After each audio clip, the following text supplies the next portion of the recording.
Welcome to a fun and surely not controversial video. Today, we're going to be counting down the top 12 players in the NBA. And for those of you who don't know, I do have a top 50 list coming out soon. I'll try to get it done by the weekend. I was hoping to get it done by tonight, by opening night, but it just isn't going to work out. There is an article that I already posted with the top 50 players.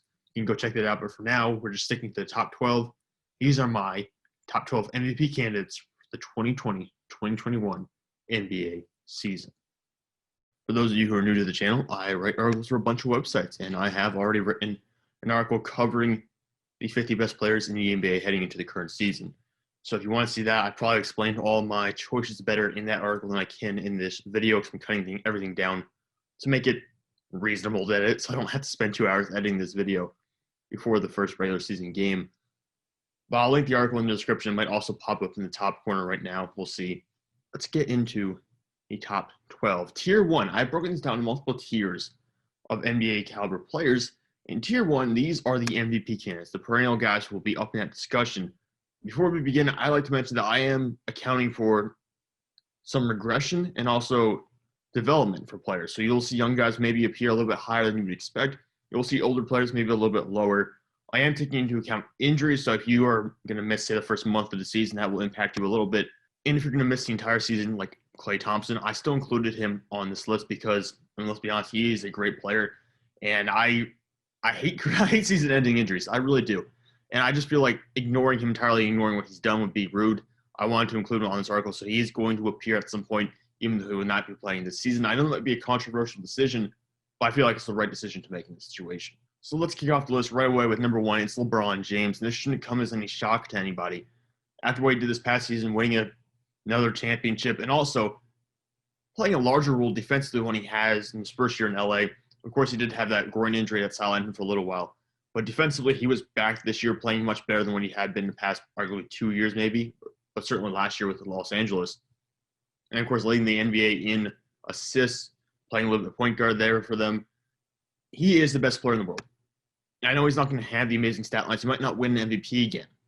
And you might account for a little bit of regression here because he's probably not going to play every game this season because of the shortened turnaround from last year to this year. And he's getting up there in age. I still think you have to give him the number 1 spot. LeBron is the best player in the world right now. I don't care if Giannis won Defensive Player of the Year or MVP. LeBron's number 1. Which brings us to number 2, and number 2 is Giannis. And honestly, it was not a lock that he would be in this spot, which might have surprised a lot of people. It surprised me as well, but when I was sitting down really putting this list together, I wasn't sure that Giannis should be number 2. I was positive LeBron was going to be number 1. He's always going to be number 1. I did not know where Giannis was going to end up here. He is number 2 for now. Obviously gives you that rim protection. Unstoppable almost when he gets going downhill. But you can build a wall against him at times. There are teams that have developed defensive schemes to stop Giannis. We've seen it happen a couple of times now. And frankly, unless he develops outside shooting, I don't think he'll ever be a consistent number 1 overall player in the NBA. Number 3 is Kawhi Leonard. Obviously a great two-way player.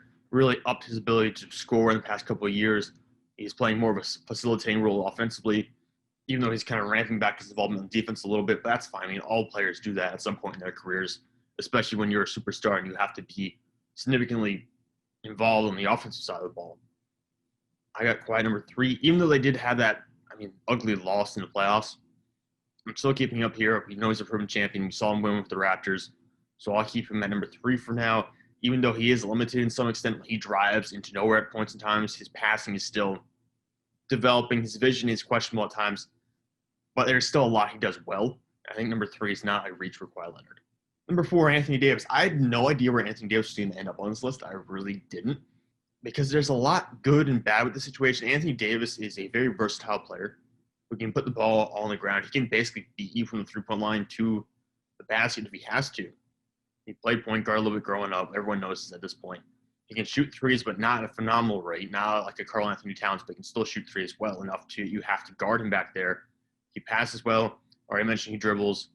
Defensively, he's phenomenal. He's going to be in the top 3 defenders in the league every single year. He's going to be that defensive player of the year debate annually. And of course, now he wins the championship with LeBron in LA. My main concern about Anthony Davis is, will he ever be the dominant force who just wrecks everything by himself? So I've seen Kawhi Leonard kind of do that at times with Toronto, where he is the one-man army. I've seen that happen, even though they had Siakam and Lowry on the team. I've seen Kawhi do it. I've seen LeBron do it. And I've seen Giannis do it as well. I don't know if we'll ever see it from Anthony Davis in that sense, but from what we've seen so far, Anthony Davis is a Hall of Fame caliber player. He's going to be in the MVP debate every year. I just don't know if he's going to be able to surpass guys like Kawhi, LeBron, or Giannis. I'm going to mention number 5 and 6 together at the same time. Number 5 is Kevin Durant. Number 6 is Steph Curry. Obviously, they both missed a lot of time. Durant not playing at all last year. Curry played like 5 or 6 games last season, so not a lot at all, and he didn't really look good in those appearances. Kevin Durant has already shown during the preseason that he's gotten a lot of what he was back. I don't know if he'll be 100%. I don't think he ever will be 100% again. Maybe some explosiveness is gone. But Durant at this point could be 90% of himself. And even if he is 90% of himself, that's still good enough to be a top 10 player in the world, in my opinion. And also his game is very much in the sense that he's very good at just scoring. He scores, he's a bucket. He scores from anywhere on the court. And honestly, he doesn't need the explosiveness necessarily of a LeBron James where, he drives the cup all the time. Durant doesn't have to be that guy to put up numbers and be effective. So I think he will still be a top 7 or 8 player in the world, despite suffering that Achilles injury over a year and a half ago at this point, I believe. And yet Curry, who, like I said, missed a lot of time last year as well, but was basically a wash for the Warriors anyways. There's been a lot of criticism of him this year. I think people are starting to fear that the injuries will catch up to him at some point, even though he's a three-point shooter, so really he's still going to be an effective player into his mid to late 30s. I don't know. I mean, I still feel very confident in Curry. I still feel very comfortable having him up here this high. But there are a lot of people who are starting to question his role in this NBA hierarchy. I'm not one of those people, but it certainly seems that the discussion has been opened. Number 7, James Harden. I acknowledge James Harden is potentially the best scorer in the NBA when Kevin Durant is not fully healthy. I acknowledge that he can score from almost anywhere on the court.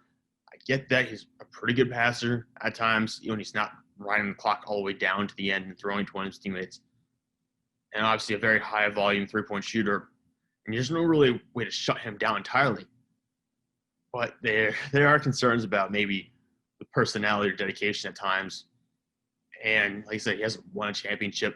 A lot of these other guys already brought up outside of Giannis have won championships. So there is concern there for Harden. Defensively, he's actually underrated in the post. But perimeter-wise, transition-wise, not really. You're not going to get a plus defensive performance from him in those areas. At the same time, the scoring makes up for a lot of that. It just, to me, is not enough to put him over guys who are two-way players, or over someone like Steph Curry, who's a 2-time MVP and has won championships and has been the focal point on championship teams. I do not see Harden eclipsing a player like that, despite his phenomenal performances over the past 2 or 3 years. Number 8 is Luka Doncic. Luka was already a top 10 player in the NBA last year by the time the season finished. My main concern here is that he might plateau a little bit, because as it is, he's already a very good player, already an MVP candidate, but if he plateaus, then he's not really going to make that jump over guys like Harden to the top 7. So I have him at 8 for now. And I know some people might say, well, that's too high. He hasn't played enough. Well, you don't really have to play a lot to be a great player in the NBA. I don't understand. I mean, he played in the EuroLeague and was an MVP over there. So why does he have to play 3 or 4 years before he gets into the MVP discussion here in the U.S.? I don't think it has to happen. I think he can play 2 years and be in that discussion. Now, some people might say this is too low because they expect him to grow in his third season. That doesn't always happen. So let's view the good and bad here. He is already an MVP candidate. But at the same time, we need to make sure he's going to grow in the third year and not just sit and plateau where he is right now, which is why I think 8 is a safe spot for Luka Doncic. All right, Damian Lillard, number 9. Nikola Jokic at number 10. Lillard is very close to Steph Curry, except not necessarily as efficient from 3. But to me, the same kind of electric scoring guards, not much offered defensively. Lillard is getting closer and closer to being a guy who's going to break into the top 7. It's just a question of when. I have trouble moving him ahead of Curry right now, but if, say, Lillard scores 3+ points this season, the Warriors get eliminated early in the playoffs, then it might be a little bit of a different situation. Right now, I'm still living a little bit on what Curry and Durant have done in the past, but if we were to remove those two from this discussion because of injuries, you would have Lillard be in the top 7. So Lillard is a guy who, to me, could go higher on this list, but he's a little bit stuck in no man's land because of his situation, because of the achievements of some of these other players on this list. And then Jokic. Jokic is obviously the best passing big man in the NBA right now, and arguably a top 5 passer overall. My main concerns are for him. Defense has never been a strong point. It's never going to be a strong point.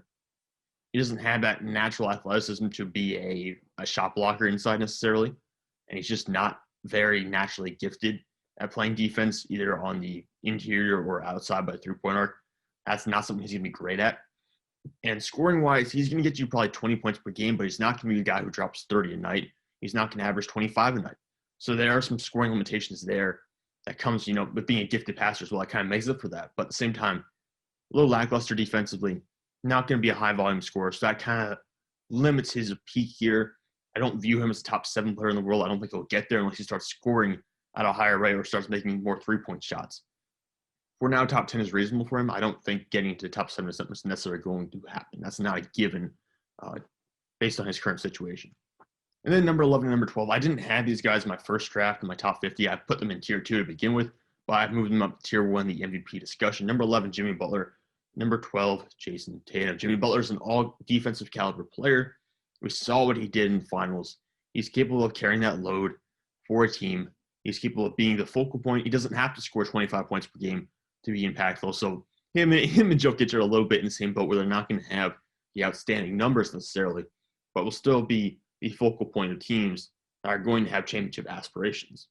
And Jason Tatum is going to have the numbers. Jason Tatum is going to be a guy who's going to score 20 plus a night. He's going to score like 25 plus per night by the time this is all said and done. He's going to probably get closer to 30 at some point in his career. I think he's that good. I think the jump he made last year was the jump we expected him to make in year 2, and that didn't necessarily happen. So a lot of people jumped off the bandwagon. Now Tatum is back in that discussion. I'm expecting a lot of growth from him here. I know Doncic already had that tremendous growth in year 2 for him. That moves him ahead of Jason Tatum. I think Tatum will catch up a little bit this year based on what he's capable of doing. And defensively, the key for me here is Tatum tries defensively. Tatum is going to develop into a guy who's going to be a borderline all defensive caliber player. He might be what LeBron, Dwayne Wade were when they were all defensive caliber players for maybe 3 or 4 years. They were not going to be Kobe Bryant who's going to get like 10 or 11 of them. That's not what they were going to be. But they were going to get 3 or 4 of them in their careers. I think Tatum can be that kind of guy where he'll have a few years where he's a tremendous two-way player who's making an impact both defensively and offensively. We're scoring 25 plus per game. He can be a guy who scores 25 plus per night. Well, not necessarily being a defensive player of the year candidate, but being in that all defensive discussion. I don't know if that's going to happen this season, but I project it will happen in the next 2 or 3 years. And for Tatum, I'm still expecting a lot of growth this year. That's why I have him at number 12. That's why I have him as a fringe MVP candidate heading into the 2020-2021 NBA season.